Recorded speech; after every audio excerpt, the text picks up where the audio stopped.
Abdullayev Qəzənfər də müddətdən artıq hərbi xidmətə işə düzələnə qədər bərbər işləmişdi. Onlar bir-birlərindən çox möhkəm dostuydular. Bəli, tarixdə, Alov tarixdə. Bəli. Alov tarixdə.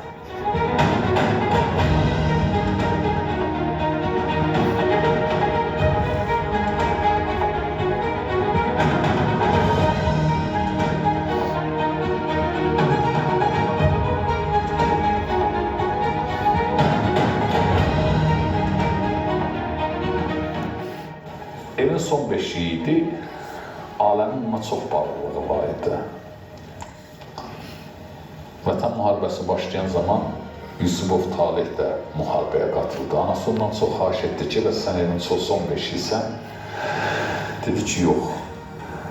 1941-45-ci ildə babam necə qəhrəman olubsa, mən də elə qəhrəman olacaq. Yusubov Taleh müharibəyə qatıldı, vətən müharibəsinə. Laçında gedən döyüşlər zamanı şəhadətə uzaldı.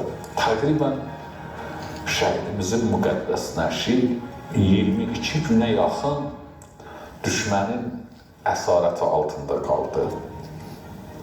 22 gündən sonra müqəddəs nəşi verildi və Samux rayon Ziyartlı kənd qəbristanlığında dostu Abdullayev Qəzənfərin yanında dəfn edildi.